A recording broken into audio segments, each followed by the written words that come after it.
Olá pessoal, sou o professor Leandro Menezes, professor de artes, né? E hoje estou aqui para falarmos sobre o conteúdo fauvismo, certo? Mas antes gostaria de dizer a todos que eu estou com muita saudade e que não vejo a hora de estarmos juntos novamente no nosso convívio diário, né? Logo, logo isso irá passar e nós prosseguiremos, né? Daremos continuidade, certo? Mas enquanto isso, né, nós professores preparamos algumas videoaulas que poderão estar auxiliando no estudo de vocês. Espero poder estar ajudando, certo? Nesse primeiro momento eu gostaria que vocês observassem essa imagem projetada aí na tela de vocês, que é uma obra de Henri Matisse, né, a dança, onde nós iremos observar algumas características importantes dentro do fauvismo, né?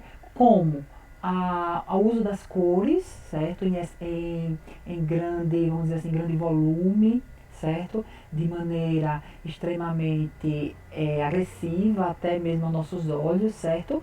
E o uso das formas, a simplificação do uso das formas, certo? Se vocês olharem essa imagem, nós perceberemos que ele não teve uma preocupação com as formas e teve uma preocupação com a cor, ok? Vamos lá, né? Primeiro nós temos que entender que algumas transformações elas ocorriam na Europa aí no final do século XIX, início do século XX, né? Que nós todos já ouvimos falar sobre essas transformações, né? Que essas transformações irão proporcionar, né, possibilitarão a criação de novas práticas artísticas, né?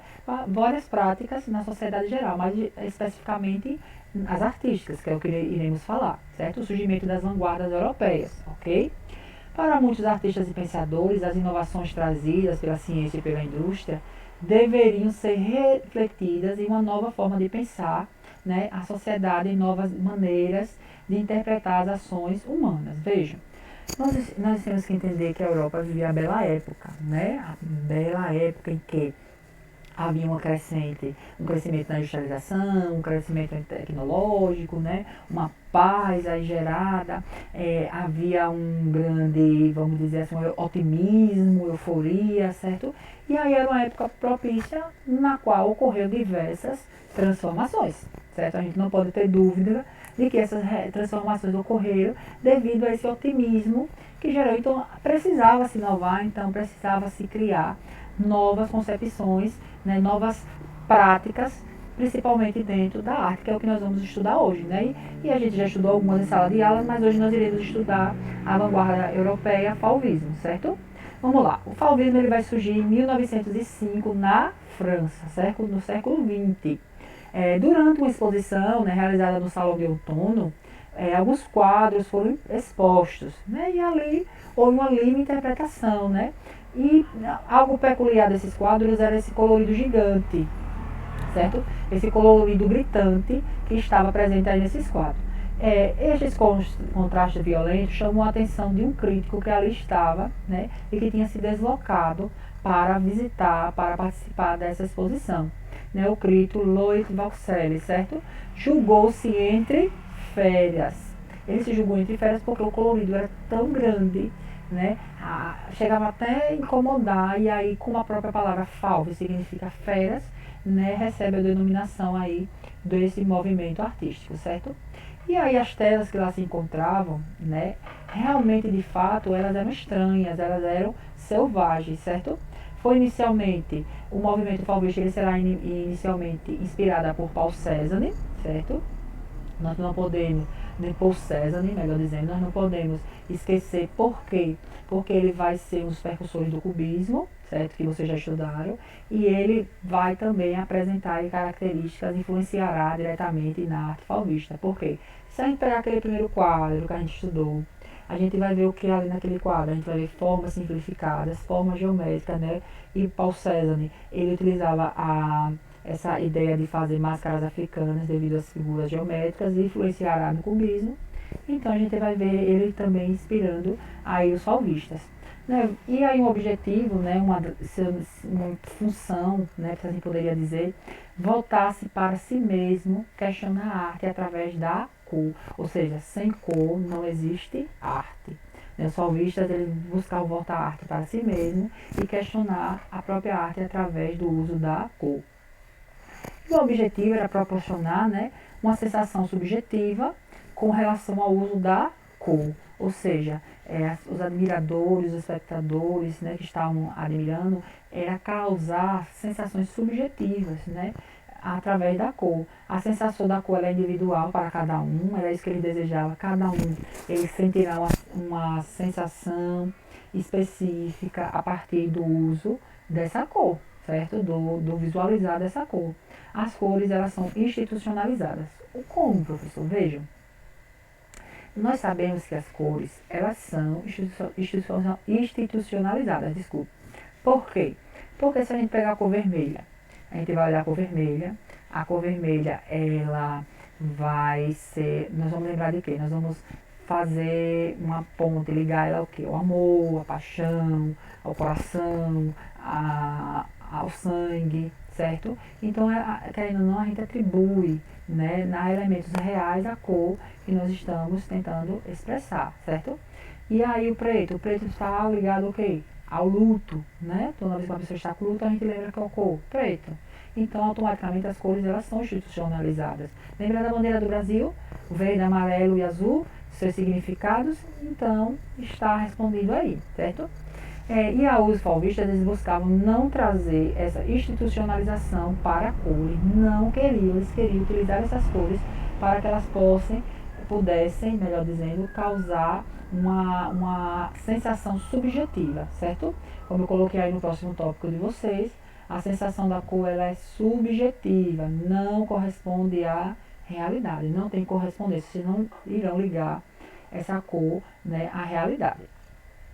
Um dos princípios deste movimento de vanguarda, né, era o criar arte, né, de criar arte, sem relação com o sentimento, nem com o intelecto, e a seguir expulsos instintos diversos, certo? Este tipo de pintura foi caracterizado por um colorido violento, como já falei a vocês. Lembre de lá a arte de Matisse, que de certa forma vai ser a arte de destaque do movimento. Por um colorido violento, com pinceladas grossas, manchas largas e formando grandes planos, certo? E aí eu trouxe para vocês Henri Matisse, que é o principal representante da arte fauvista, certo? Prestem bastante atenção.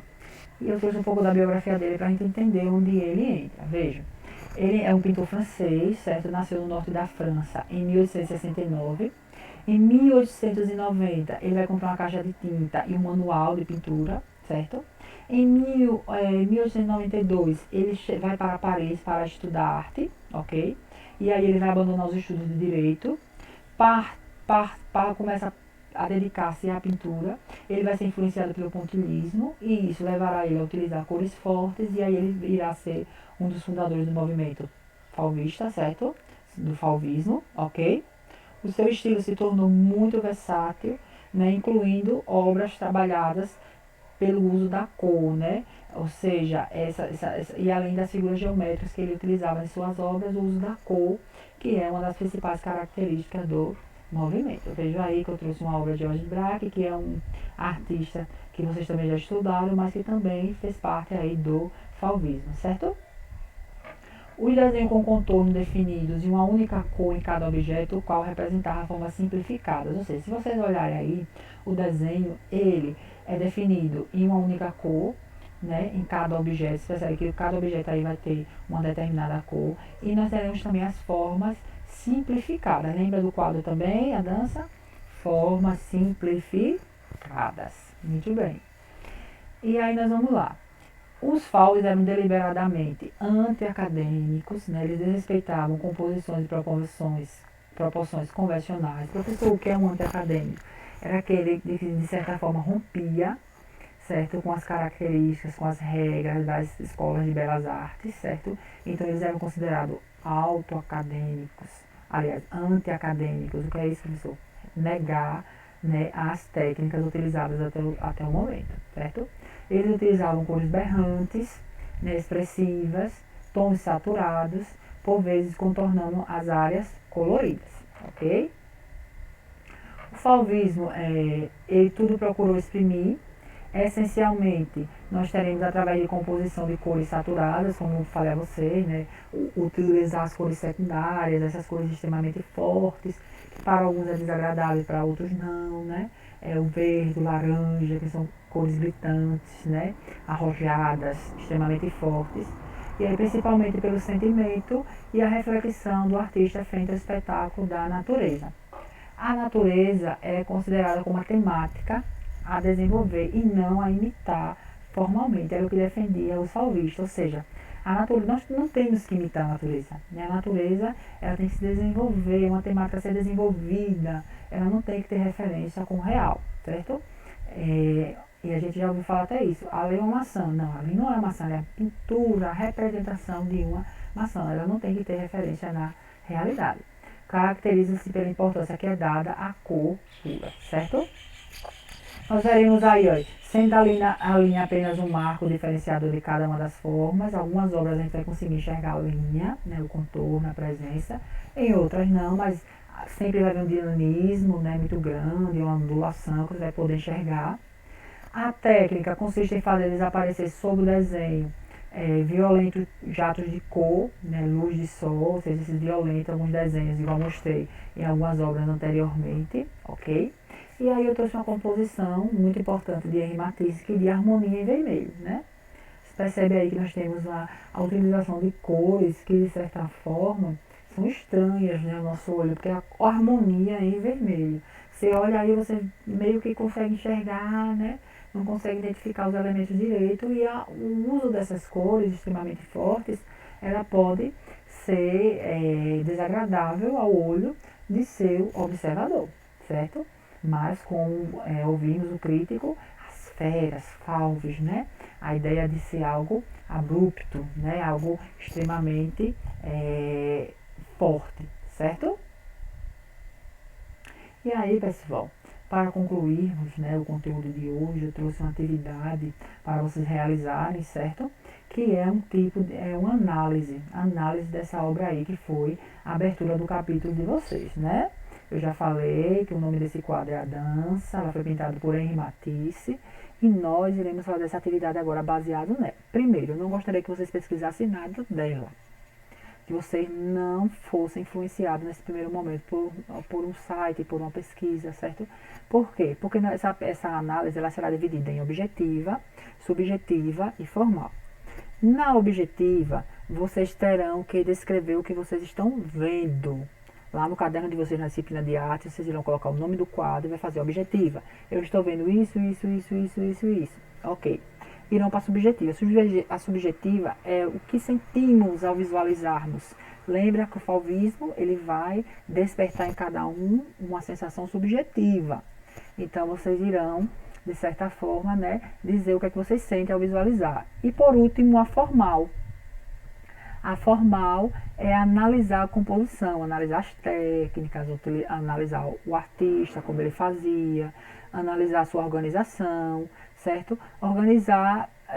Analisar todo o contexto no qual essa obra estava inserida, certo? Essa é a única parte que vocês irão pesquisar na internet. Vocês irão fazer a objetiva, vocês irão fazer a subjetiva, e depois vocês irão acessar na internet e vocês irão pesquisar sobre a formal para concluir a atividade, certo? Essa atividade deverá ser respondida no caderno, ok? Em um outro momento eu estarei retomando, né, essa pintura, essa atividade, nós iremos corrigir juntos, vocês poderão também tirar algumas dúvidas com relação a esse conteúdo, ok? Espero que vocês possam ter compreendido o conteúdo, né, nessa pequena explanação. Espero também que vocês possam ter feito anotações no caderno de vocês, anotado possíveis dúvidas, para que juntos, né, nós possamos alcançar os nossos objetivos, certo, queridos? Fiquem com Deus, um abraço bem apertado e até a próxima videoaula.